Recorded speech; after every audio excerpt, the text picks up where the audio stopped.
sa Bagong Tipan. Ang tinuturing na otoridad at may kakayanan o may karapatan na sundin sapagkat ito mismo ay salita ng ating Panginoong Jesucristo. Pero napatunayan natin na ang red letters are no more God's word than the black letters dahil sa usapin na kung saan ay tinatawag natin verbal plenary inspiration, kung saan lahat ng mga salita na makikita natin sa Luma at Bagong Tipan ay salita mismo ng Diyos. At ito ay dapat na sundin kung ito ay nagtataglay ng mga kautusan. Nakita rin natin ang pagkakamali ng New Covenant Theology na nagtuturo na kung saan pinalitan ng Law of Christ ang moral law or Ten Commandments sa Lumang Tipan. Ito ay mali sapagkat makikita natin na ang Ten Commandments ay nananatiling binding even in the New Covenant dahil sila ay moral standard ng unchanging God. At nakita natin na ang mga utos sa Lumang Tipan, gaya na ng 10 utos, ay nananatiling utos hanggang ngayon na dapat sundin ng mga Kristiyano. Kaya yung law of Christ does not replace the moral law, but it fulfills and deepens its application in the believer's heart. Kaya hindi ginago ni Kristo, kundi pinaigting, binigyan ng buod, mas pinalalim, at sa kanyang paghahalili sa mga makasalanan na pinili o hinirang ng Diyos, tinupad ito ng ating Panginoong Jesucristo. And the last misconception that we have discussed last Sunday was the theonomic post-millennialism na nagtuturo na kung saan ang modern government ay dapat i-adapt o i-enforce ang Old Testament judicial law. So ito nga yung sinasabi na kung halimbawa ang isang Kristiyano ay ito ang nagtuturo na kung sa Lumang Tipan ang mga mauhuling nangangalo niya ay binabato, dapat daw batuhin din ang mga nangangalo niya ngayon. Dapat sumunod ang gobyerno ng mga estado sa paraan ng justice system ng civil Israel o ng Israel as a nation noong Lumang Tipan. At binigyan namin ng diin na dapat mag-ingat sa overly sharp distinction between the law and gospel, yung pinagtatalo ang batas at ang ebanghelyo, bagamat sila ay distinct, pero sila ay complementary at gumagawa ng magkakasama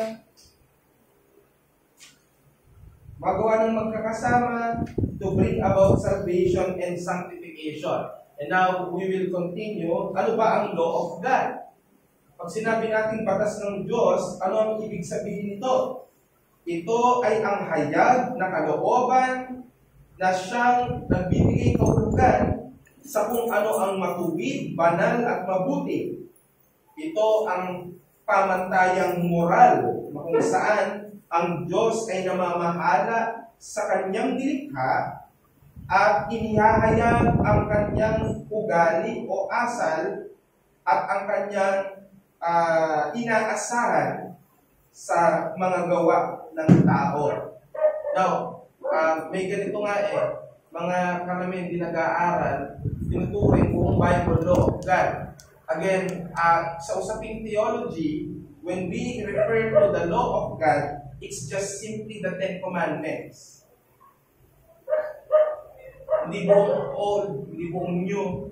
Ten Commandments. If you can understand yung tinatawag natin Constitution, meron tayong Constitution, 1987 Constitution, napakanipis lang nun. Pero, kapag tinignan mo ang libro ng mga batas sa Pilipinas, ang dadami Penal Code. Kasi ang Penal Code, yan ang nagpapalawak ng saligang batas. Kaya lumapad ang 5 books of Moses, tinatawag lang yung 5 books of the law. Pero, ang law ay yung 10 Commandments. Now, yung mga Levitical law at iba pang mga law na matatagpuan sa Old Testament ay pagpapalawak at application ng 10. Naiintindihan? So, yun yun. Hindi mo tatawagin ng buong Old Testament na law. So, sa usapin ng theology, ang 10 Commandments, at sa New Testament naman, yung summary ni Christ o yung tinatawag na Great Commandment na matatagpuan natin sa 22nd chapter ng Matthew 37 hanggang 40 na mga talata.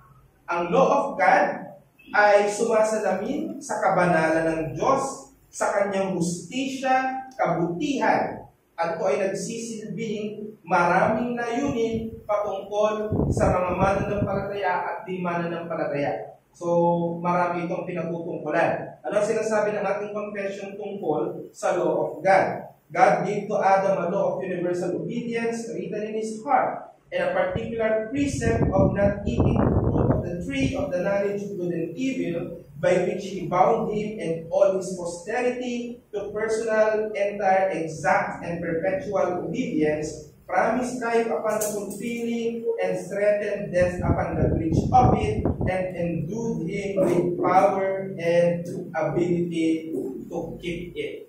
Let's open our Bible in Psalm number 19.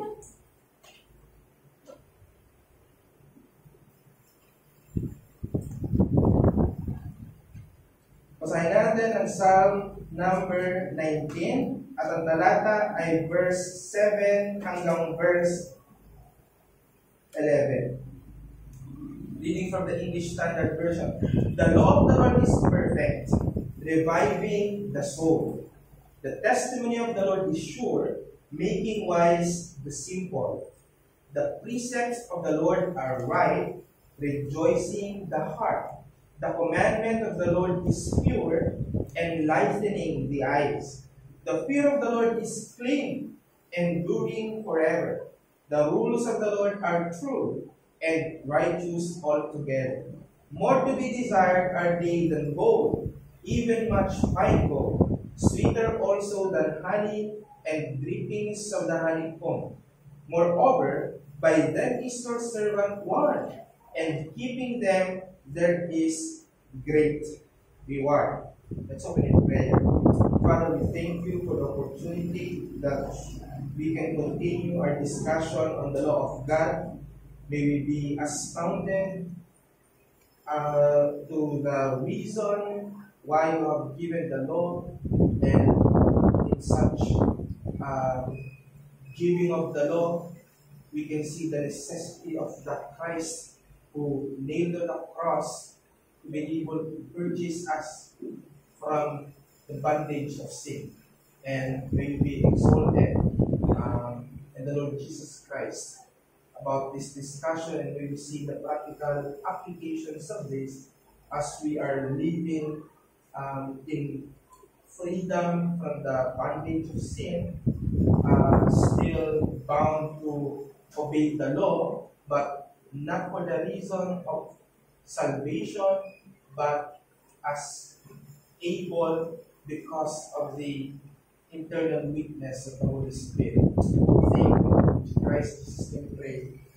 Amen. Now, pag-usapan natin ang law of God sa una nitong anyo. At ito yung tinatawag nating natural law of God. So when we say natural law of God,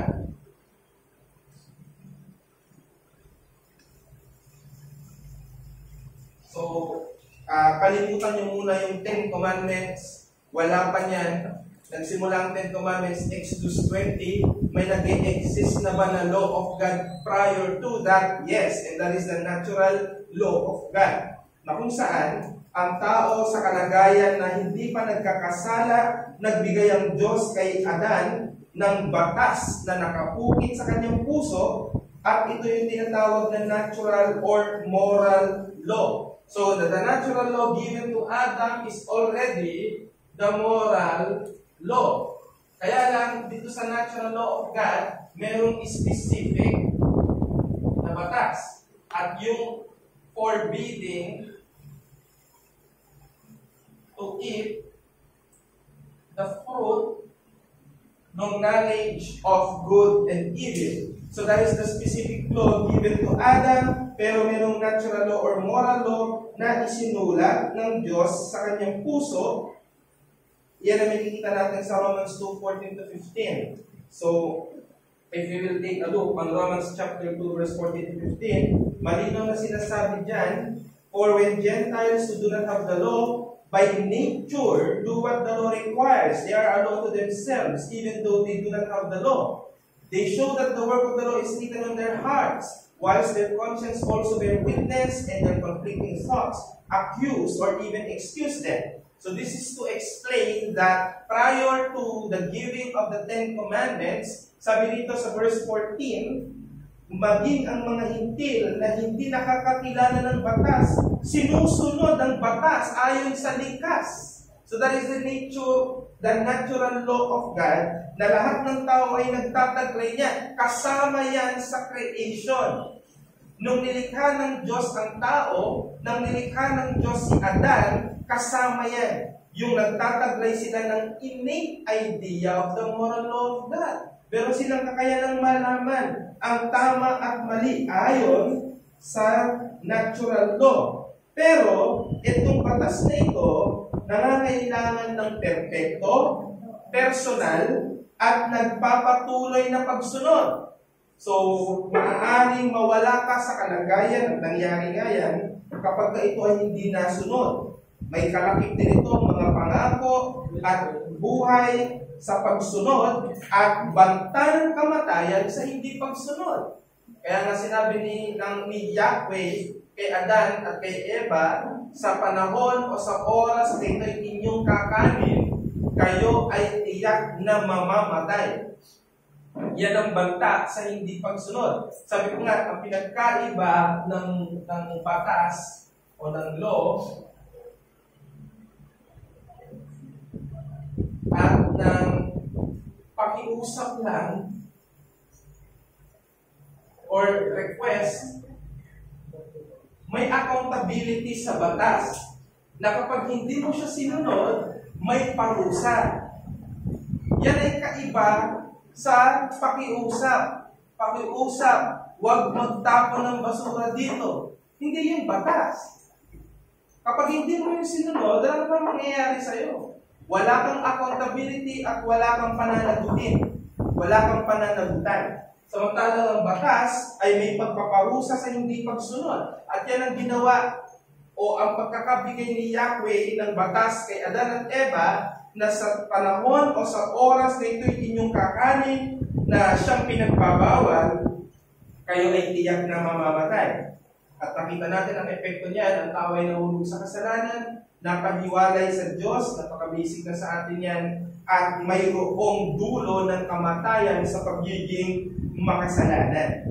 Ngayon, si Adan bilang federal head, bilang representative ng lahat ng mga tao, siya ang nahulog sa kasalanan, at dahil siya nga ang nagre-represent sa ating lahat, ang consequences ng kanyang disobedience ay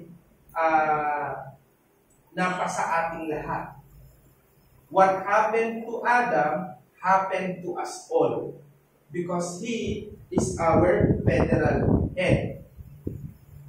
Tanda natin, ang pagkalaglag ng lahat ng tao sa kasalanan ay nagkaroon ng epekto sa kakayanan ng tao na maunawaan at sundin ang natural law. So, ngayon, ang natural law sa tao nadudungisan o nakokorrupt dahil sa mga existing distortions, influences ng culture at marami pang iba. Kaya ang natural law, hindi na ito sapat. Hindi ito sapat upang maging patayan ng pagsunod sa Diyos. Bakit? Dahil nagtataglay ang special revelation. You can see that there is a natural law given, pero pagdating sa history, sa pag-usad ng history, nag-progress, nagbigay ang Diyos ng special revelation at nagpo-contain yung special revelation na yon ng laws. Na yung laws na yon, hindi mo matatagpuan sa natural law.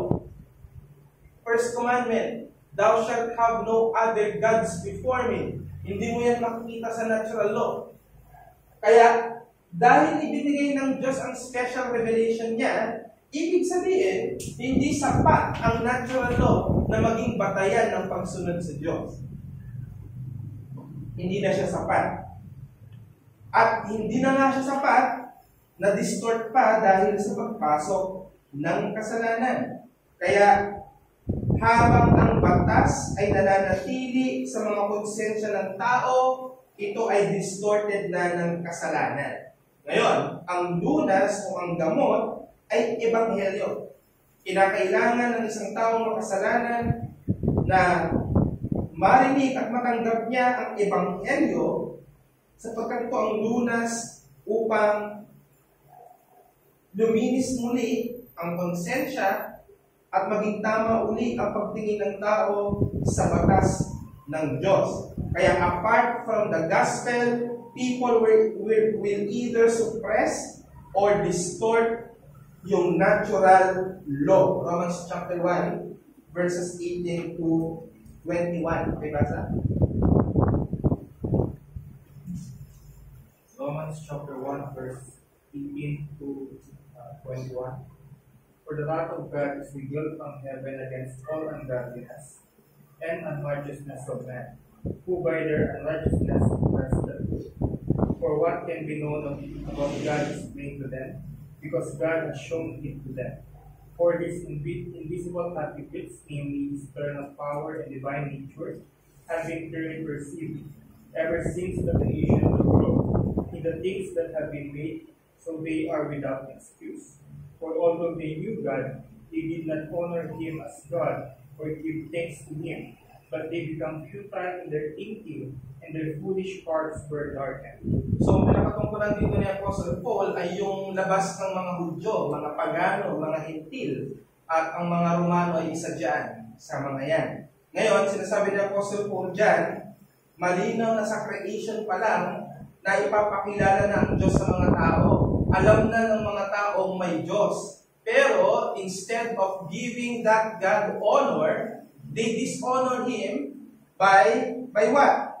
Sa kanilang pagkamakasalanan. Naging futile sila in their thinking at ang kanilang mga puso ay dumilim at ginawang mangmang. Nag-aanyong matalino, ngunit sila ay naging mga mangmang.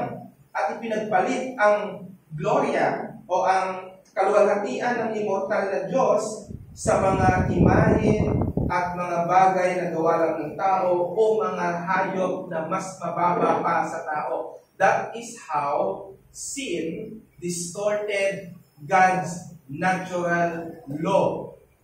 Kaya ano ang cure? Gospel.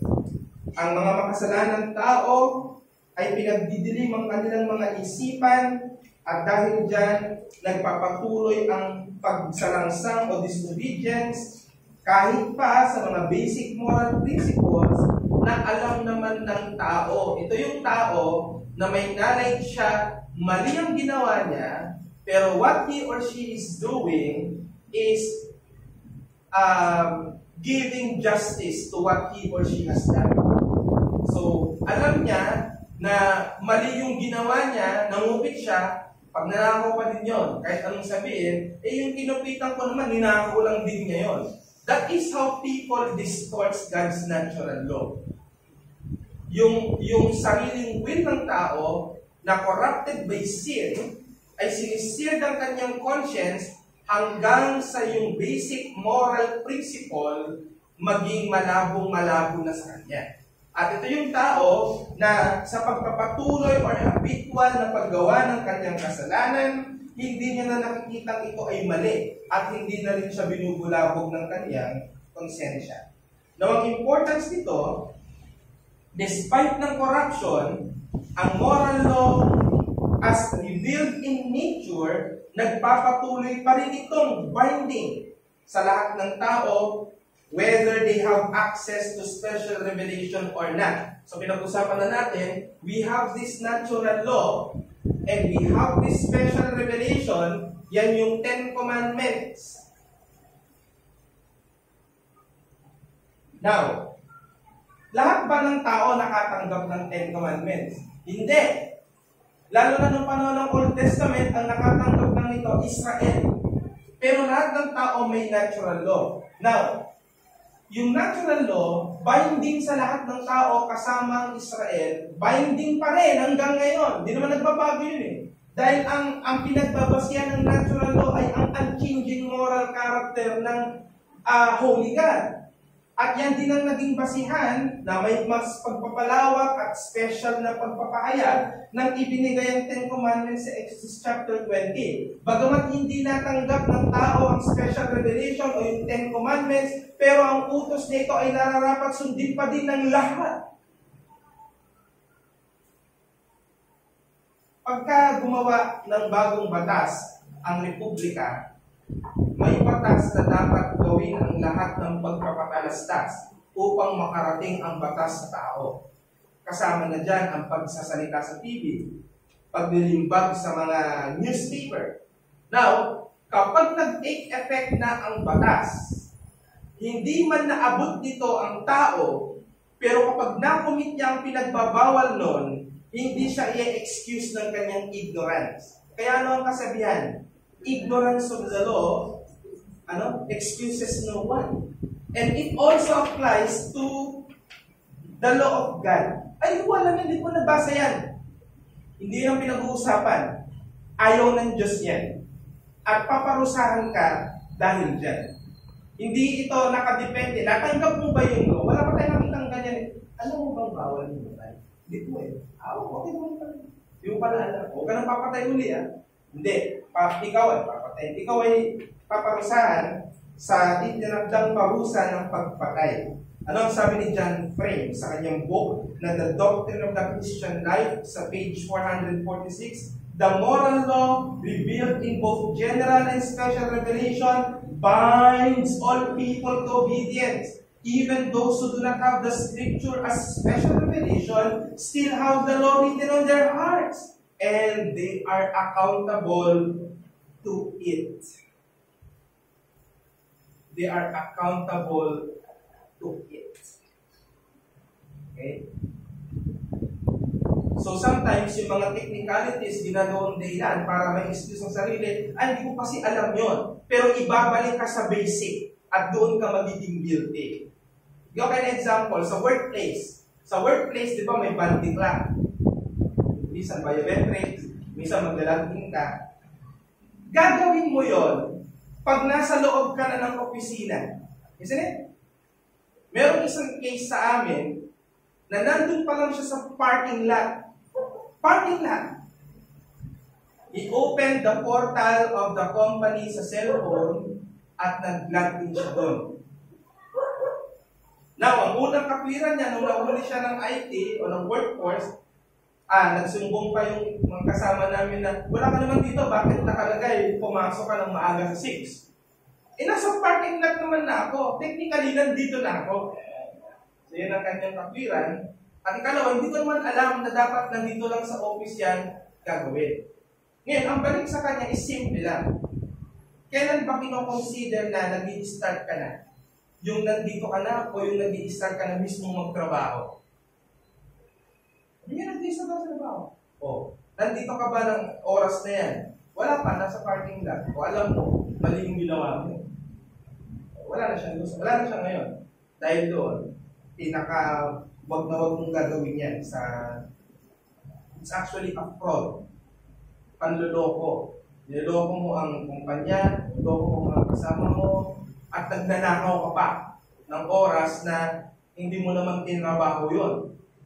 Di ba? So kahit gaano ka-technical ang isang bagay, ibabalik ka niyan sa basic moral law principle na magigilty ka. Kaya ang isang taong nagsasabi, ay hindi ko naman alam na pag nag-asawa pala ng dalawa, kasalanan pala yon. Ibabalik ka sa moral law principle niya. Sa basic moral law principle. Inaasahan ba ng partner mo na siya lang ang mamahalin mo? Oo. Alam mo ba na kapag meron kang iba, magseselo siya? Oo. Bakit ang mga yon ay nangyayari? Kasi hindi pwede magkasawa ng dalawa. Ibinabalik ka sa natural law at doon ikaw ay magiging guilty. Now, pag-usapan natin yung pagpapatuloy or perpetuity of the moral law. Now, ano yung pagpapatuloy ng moral law? kahit natapos na, or kahit ang tao ay hindi na innocent, tayo ay nahulog na sa kasalanan dahil kay Adan, nananatili ang moral law na binding, naging codified nga ito dahil sa Ten Commandments na binigay sa Israel sa Mount Sinai. Pero pag-usapan natin bakit nagpapatuloy pa rin ang naniniwala pa rin ng Ten Commandments, dapat pa rin sundin. Dapat pa rin. Diba? So bakit ito nagpapatuloy? Una, ang moral law nakakabit sa immutability of God. Ano ulit ang immutability sa proper theology? Unchanging. Sabi ng Diyos, I do not change. Malakay 3:6. At dahil ang Diyos ay unchanging, yung standard ng moral ay hindi rin nagbabago. At yung moral law na ito ay sumasalamin sa mismong kabanalan ng Diyos. Bakit? Kasi ang perfection ng law, that is what God is. Huwag ka magkakaroon ng ibang Diyos. Bakit? Kasi siya lang yung Diyos. Huwag kang gagawa ng ina nyo ang larawan. Second commandment. Bakit? Kasi wala akong anyo. Espiritu ko, John 4:24. Huwag mong babanggitin ang pangalan ng Diyos sa walang kabulang. Bakit? Kasi uuli ang kanyang pangalan. Yahweh. Alam niyo ba ang mga eskriba? Ano po ang eskriba? Ano ang eskriba? May idea ka?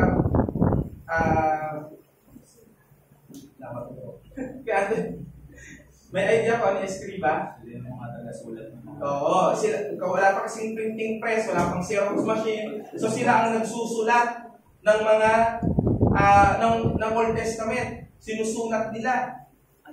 Dinuduplicate nila sa scroll.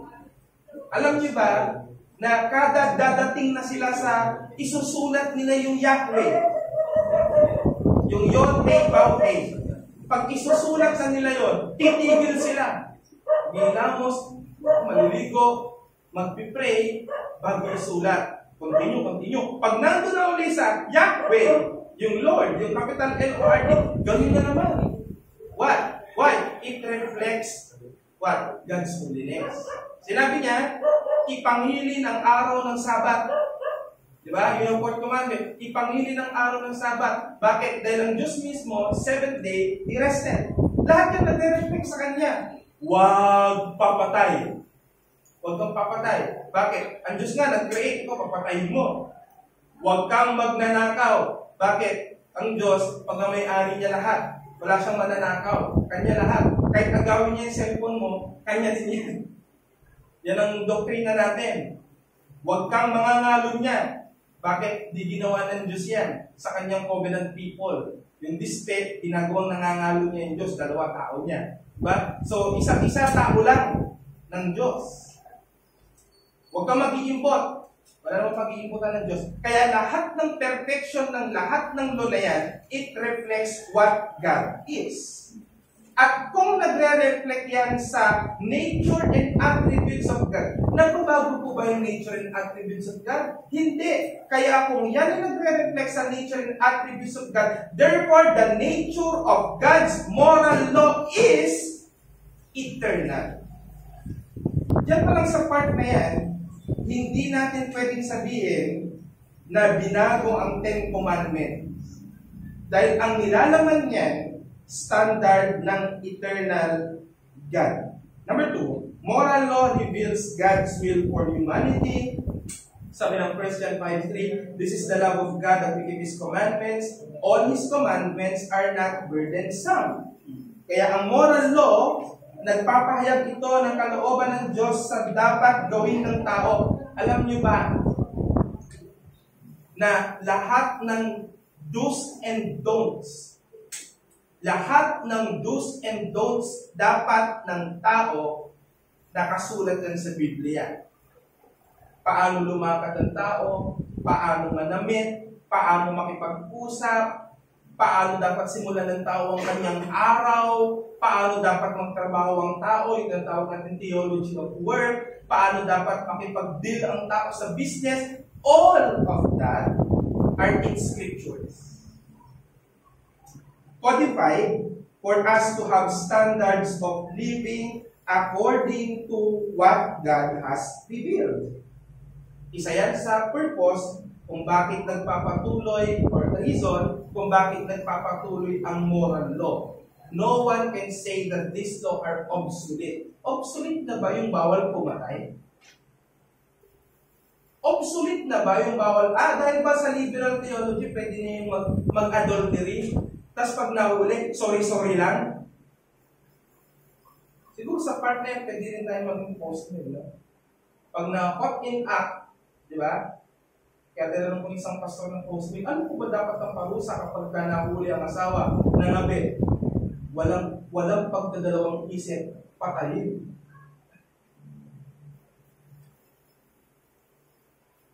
Ngayon, kung mag-uusapan talaga natin ng Bible at standard ng Bible na susundin natin, hindi yung sabi, parusa. Kaya lang, ang technicality dyan, sa Israel, noong time na yon. Pero, ang dapat sundin dyan, ano yung tawag natin doon? Ano yung tawag natin doon? Yung mga principles ng law o ng Ten Commandments na dala-dala pa rin hanggang ngayon, tinatawag natin general equity. So, ibig sabihin nun, pinagbawal ng Diyos ang adultery, dapat ang gobyerno bawal din ang adultery. At sa 1987 Constitution na may influence ng Christianity, bawal talaga ang adultery. May kaso yan at may kulong yan, may parusa yan. Di ba? Kaya lang, ang hindi na binibitbit ng New Covenant ay yung paraan ng pagpaparusa ng Old Covenant. Yun ang pinag-uusapan doon. Ang general equity, yung instructive part, pupunin ng New Covenant. Pero yung paraan ng execution ng punishment, hindi na yun necessaryong gayahin. Kaya kung sa atin, kulong ang adultery, nakakasunod na rin tayo doon sa batas na bawal ang mga lunya at nabibigyan natin ng parusa ang gumagawa niya. So yan po ang ibig sabihin ng general equity. Ang moral law of God ay nire-reveal nito ang gusto ng Diyos na maging behavior ng tao, hindi ito arbitrary. Ano yung arbitrary? Yung nakasulat yung batas, tapos pagtatalunan ng dalawang panig, ano ang ibig sabihin nun? Napaka-plain ng Ten Commandments. Hindi nito kailangan ng lawyer para ma-interpret ano ang ibig sabihin nito. It is not for arbitrary, but it is grounded in God's holy nature at ang desire niya for humanity to live according or in accordance with His character. At ikatlong reason for perpetuity, hindi naman inabolish ni Christ ang Ten Commandments. Sino dyan ang may Bible? Nakalaki-laki ng letter. May nabasa pa kayong sinabi niyang, huwag nyo nang susundin yung commandment of old. Huwag nyo nang susundin yung Ten Commandments. We cannot see any words from Christ that He abolished by Christ. Well, in fact, He said in Matthew 5:17, do not think that I have come to abolish the law or the prophets. I have not come to abolish them, but to fulfill them. And you know, I have not come to abolish them. Ang pinagsasabi niyo in-abolish them. Ianlinaw ng sinabi ni Jesus dyan. Diba? Ang mga kapakiran na naniniwala sa New Covenant Theology, abolish na ang Ten Commandments. At ano to? Ano to? I have not come to abolish. Ano yan? Ano ibig sabihin niya? May iba bang ibig sabihin niya na hindi namin naiintindihan? Baka may paliwanag. Sabi, kaya nga may katutong to fulfill them. O dahil na-fulfill na ni Christ, tapos na. Hindi na kailangan sundin. Pinalitan niya na ng law of Christ. Flawed po ang kanyang logic. Hindi dumating si Christ to abolish the moral law but fulfill it. At yung fulfillment ng law kay Kristo, hindi ibig sabihin na obsolete na yung utos. But rather, Jesus perfectly obeyed it.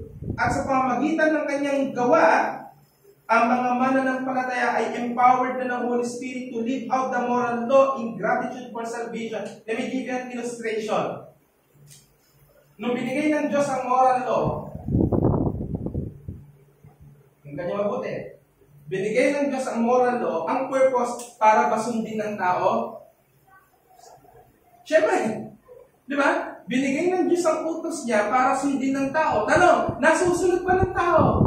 Hindi nasusunod ng tao. So, ang ginawa ng Diyos sa kanyang unfolding of God's redemption plan is that He gave Jesus Christ. Natalintindihan niyo? Now, ang ginawa ni Jesus Christ, yung hindi nagawa ni Adam, which is the first Adam, pinulpil ni Jesus yon. Yan ang ibig sabihin ng Christ fulfilled the law. Sinunod niya perfectly yung Ten Commandments. Ang tawag natin doon, active obedience ni Christ. Sa Christology, di ba? Sa Christology, may active obedience at may passive obedience. Tandaan mo yung dalawa yan, active at passive. Now, si Jesus Christ actively sinunod ang moral law. Bakit? Tao din siya eh. Kaya kailangan niyang sundin yan. Now, yung pagsunod niya sa moral law, nire-represent niya ang lahat ng elect. Nagagets niyo? Kasi nga, ganun si Adam, nire-represent ang lahat ng tao. Therefore, si Jesus, nire-represent lahat ng elect. So, bit-bit niya ang lahat ng elect, ipupulfill niya ang moral law in behalf of those elect for the purpose of what? Justification. Para sa divine transaction between God the Father and God the Son, planchado. Nagets? Planchado. Tanong, nung ikaw pa ay na-justify, dinala ka na ba sa langit pagkatapos? Hindi. Hindi ka dinala sa langit. Andito pa nga tayo eh. So, anong ibig sabihin nun? What Jesus has done is He sent the Holy Spirit. Diba? Doon sa dalawang Pentecost, binigay niya ang Holy Spirit. Ang Holy Spirit, magbibigay ng power sa mga elect para, alin? Yung pagsunod sa moral law na binding pa rin sa kanila, makayanan nila sa pamamagitan ng banal na Espiritu, at ang purpose naman yan, sanctification.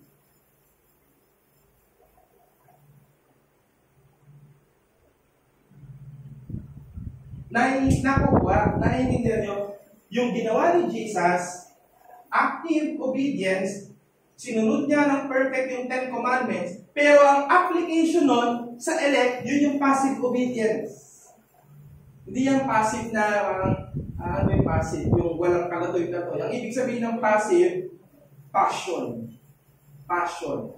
Yung passion week, na siya ay nandun na sa krus, ibig sabihin, hindi walang say-say yung 6 na oras. Yung 6 na oras na yon, passively, ina-apply yung justification na ginawa niya actively by obedience of the moral law. Yan ang technicality, medyo malalim, pero yan talaga yon. So, nung binigay ng Diyos ang Holy Spirit, nagbigay ng kapangyarihan, Acts 1:8, at ito ngayon ang obligasyon ng Kristiyano. So therefore, sumusunod ng Kristiyano sa batas, hindi para ma-justify, kundi dahil justified na siya. At empowered na siya at obligasyon niya na magpakabanal.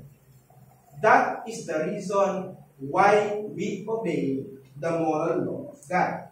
Not a prerequisite to salvation, but an aftermath or epekto na ng justification. Kaya, punto sa pamagitan o sa kapangyarihan ng Holy Spirit, binibigyan ng kapangyarihan ang mga Kristiyano na mga sunod ng moral law, hindi para maligtas, kundi responde or pag-respond sa God's grace. Now, for the last is God's law and grace. Dapat bang pag-awayin ang batas at ang grasya? Ganito ang ibang mga hindi covenantalist. Iba daw yung law, iba yung grace. Yung law nagko-condemn daw. Yung law, ino-oppress daw ang mga tao. Ang grace, pinapalaya daw tayo sa law. Ang grace ay opposite daw ng law. Napunta pa kayo sa ganyang belief? Kami, ba tayo magkapunta? Dahil yung nasa langit na natin, Pastor, yan yung talagang binawang sa amin. Law versus grace. Nung nagkaroon pa ako nung C.I. Scofield na Bible, merong separate section sa dulo yun na law versus grace. Natuwa ako. Kala mo lalim. Wala, mali. So, law versus grace, it shouldn't be. They are complementary. Bagamat ang law at ang gospel ay distinct, sila ay complementary, not contradictory. Ang batas, inahayag nito ang moral standard ng Diyos. Ang gospel, nire-reveal nito ang provision ng Diyos para sa kaligtasan ni Kristo Jesus. Ganito, paano mo nalamang makasalanan ka? Kasi may batas na nag-e-exist. Ano ang sabi ni Juan? For sin is the transgression of the law. So, there is sin, or we came to an awareness or consciousness that we are sinners because of the existence of the law. The law tells us that we are sinners. So, yan ang necessity ng law. But also, the law will reveal yung hindi nakikita ng tao. Ano yun? You come short of the glory of God. Hindi mo kayang makaabot sa pamantayan ng Diyos dahil sa mga batas na yan. Ngayon, nagliligtas po ba ang batas? Siyempre hindi. Ang batas na nagpaparuse. Yan ang ginagawa ng batas. Di ba? Now, dahil sa existence ng batas, na-expose ang tao na makasalanan at damned. Ano yung damned? Mapapahamak. Or hinatulan na mapahamak, tapos na, sentensyado na, nasa death row na. Makikita naman ang necessity ng grace. Wala nang ibang lunas sa kalupitan ng law, kundi magbigay ang Diyos ng grasya. Para alin? Para i-acquit yung mga napatunayang guilty. Tinatanong doon sa preaching last Sunday, ano ang Tagalog ng guilty? Nagkasala. Diba? Napatunayang nagkasala. Kaya, yung guilty, ibang application niya eh. Ang application ng guilty ngayon, ay, nakonsensya ako. Napipil ko, mali ang ginawa ko. Kahit wala kang mapil. Pag lumabag ka, guilty ka. Yan ang definition nun. Anong sabi ni Michael Horton sa kanyang napakagandang book, The Gospel-Driven Life? Nga pala, bago mawala sa isip ko, kung hindi kayo, yung mabilis kayo maantok pag nagbabasa ng mga theology books, mag-download kayo ng mga audio books. Ang trabaho niya, babasahin niya yung for you. Ang i-download niya, yung may sound effects pa. Yung kunyari, sinabi, the wind blew, tapos maririnig mo, may wind. Para mas masarap magbabasa. So alam nyo, nagpapalawak po talaga sa ating kaalaman ay bukod sa listening, reading. Dapat talaga wide reader ang isang nag-aaral. The law reveals God's will for human beings, sabi ni Michael Horton, but it cannot provide the power to obey it. Ang law, utos lang ng utos. Hindi sa'yo sasabihin ng law, paano mo siya, hindi sa'yo sasabihin ng law, kunin mo ito para masunod mo. Wala siyang kapangyarihan na magbigay ng kakayanan na masunod. Ang gospel naman, on the other hand, hindi nito winawalang halaga ang law, kundi tinutupad niya ito in behalf of the transgressor. Magkasalungat o complementary? Complementary.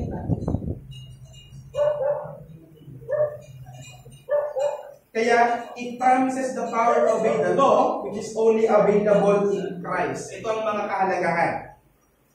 Nakaklarify ang gospel. Yan ang una.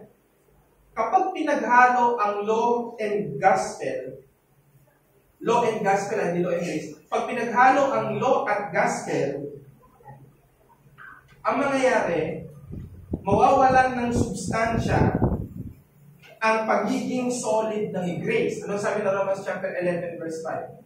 If it is by works, then it is no more works. Otherwise, works is no more works. If it is be by grace, then it is no more works. Otherwise, grace is no more grace.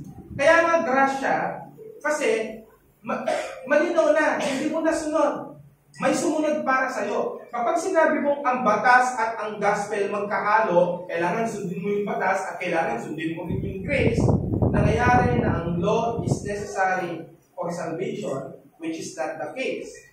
Bigyan pa rin ang distinction ng dalawa, pero kailangan makita natin ang complement nila sa isa't isa. Otherwise, mahuhulog ka sa dalawang extreme. Legalism or antinomianism. You will either hold that the law is required for salvation, that's legalism. Or you will uphold that law is unnecessary because grace is already present, and that is antinomianism. Kailangan makawala tayo sa dalawang extreme na yon. Ang totoo, ang law at gospel, ang kanilang layunin, ang point, ang law, nandyan para i-reveal na ikaw ay totally unable. And gospel is there to present that God's grace is there. Kaya, law reveals man's inability and need for salvation. Second, sanctification and Christian living. Ang mananampalataya na tinubos ng gospel, now empowered by the Holy Spirit to live a life of obedience to God's moral law as a response to God's grace. Kaya responsory na ito. Ano ibig sabihin? Respond na ito. Wala na tayong pinag-uusapan ditong kaligtasan. Ligtas na. Ngayon ang pinag-uusapan natin, bakit tayo naniniwalang perpetuating ang moral law? At yan ang pinag-uusapan natin. At ang pinakamahalaga dyan is, isa sa mga pinakamahalaga dyan is no other than para sa pagpapakabanal. Mahalaga po bang magpakabanal? Siyempre. Yan nga ang perseverance of the saints. Walang carnal Christianity na tumanggap ko kay Kristo pero ganun pa rin ang buhay ko. Walang ganun. Sanctification in Christian living. Kaya ang law ay necessary pa rin. Bakit? Batayan yan ng holiness. Point. Isa sa mga purposes ng New Covenant ay para ang Holy Spirit ang magbigay ng kapangyarihan sa mga mananampalataya na masunod ang moral law of God. And I believe the very perfect reason as to why this is continuing or perpetuating is for God's glory and good of His people. Ang batas ng Diyos, hindi lang yan binibigyang satisfaction ng Diyos. Ang batas din ng Diyos ang nagpapanatili sa order ng lahat ng bagay. Kaya kung wala yan, at ang tao may freedom na gawin ang lahat ng bagay, you can imagine a very chaotic world. Without the existence of the law, at gagawin ng tao ang lahat ng gusto niya, walang magbabawal, walang magkukulo. Imagine the worst. Magalit ka ng konti, pwede na kitang patayin. Mainis na ako sa inyo ng konti, pwede kang gulungan ng sasakyan. Kasi wala nang bawal. Kaya ang law of God, hindi lang ito sinasatisfy ang Diyos. Sinasatisfy din ito tayo. Kaya nga, God's glory and good of His people. God is still merciful even to those who are not believing in His Christ. Kaya ang moral law para sa mga reprobate, alam niyo kung alin? Common grace. Kasi nakikinabang din sila. Ang point, kapag ang dalawang ito ay naiintindihan ng tama at nailalapat sa pamumuhay ng tama, nakapagpapaluwalhati ko sa Diyos at nagbibigay ng benepisyo sa tao. Diyos, huwag kang magnanakaw ng oras. Ang dami kayo nakapaloob doon. Ay, huwag kang magnanakaw. Marami kayo nakapaloob doon. Sa una, kung ikaw ay may pagmamahal sa kapwa, hindi mo siya nanakawan ng oras niya. Hindi mo siya nanakawan ng anumang bagay na kanya. Hindi kayo magnanakaw ng katotohanan mula sa kanya. Ang dami pwedeng nakawin. Yan ang point. Na kapag hindi natin ginagawa, nakikinabang ang ibang tao. Kaya sa pangkabuang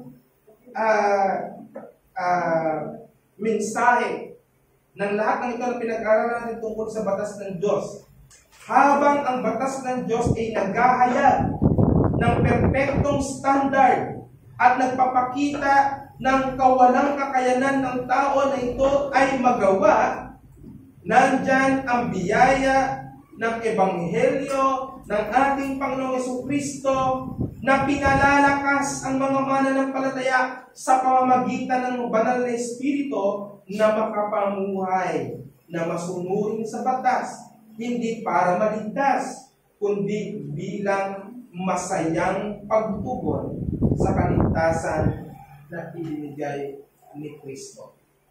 Ang dating ng pagsunod dahil sa binigyan ka ng pabor ay hindi burdensome. Alam niyo, bili ka ng yelo. Yung yelo, tatlong kanto bago mo mabili. Pero inabutan ka 10 piso o 20. Diba? Wala na sa iyo yung layo nun. Gagawin mo yun. Ang isang tao, ang pagturing niya sa batas ng Diyos dahil pinadugdan ako ng Diyos at binigyan niya ako ng pabor na maligtas. Kaya masaya akong susundin ang mga batas niya. Ganyan mo ba tinitingnan ang pagsunod sa batas? O pabigat sa iyo ang batas dahil nandoon ka pa rin sa panig na kailangan ko itong gawin upang ako ay maligtas? Sinasabi ko sa iyo, kapatid, sa lapad ng Biblia, diyan inihahayag ang pagkakamali ng isang tao na nag-iisip siya na ang kanyang pagsunod ang lunas. Ibinibigay sa atin ang batas upang ipamukha sa atin na wala tayong kakayanan. At ibinibigay nito ang kakayanan ng isang tao na kung saan ay labas sa batas, perpektong sumunod sa batas, walang iba kundi ang ating Panginoong Jesucristo, at inialok niya ang kanyang perpektong pagsunod para sa sino mang umaamin na hindi nakasunod, na nananampalataya sa kanyang krus. Magiging magaan sa iyo ang batas sapagkat hindi ka na nito kinokondemn. Lumapit kay Jesus. Siya ang perpektong nakatupad ng batas. At hindi yan ginawa para sa kanyang sarili. Ginawa na yan para sa hindi nakagawa niya sa makarapid bagay, ikaw at ako.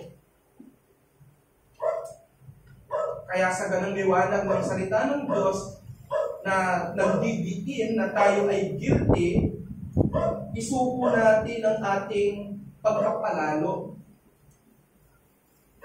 at mapagpakumbabang lumapit sa paa ni Jesucristo. Tanggapin ang kanyang alok ng pagdiligtas. Tuparin ang batas hindi para maligtas, kundi upang tayo ay magpakabanal dahil ito ang bagay na nakapagpapasya sa ating Panginoon. Manalangin ko. Papasalamat kami, O Diyos, sapagkat ang batas ay sinunod ng Panginoong Jesus.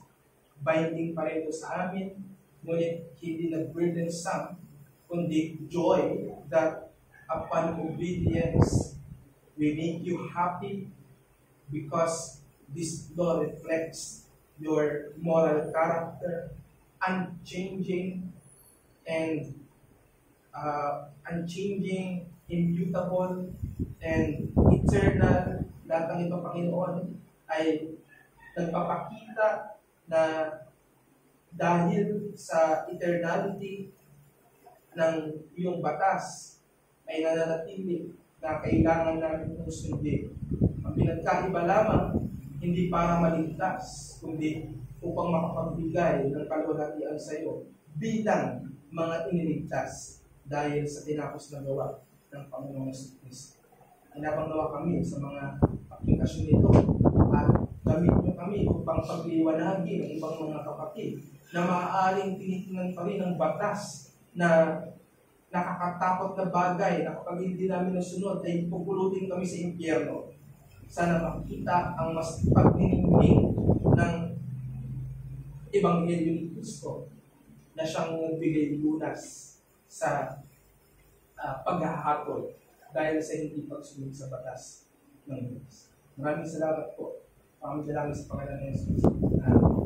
Questions?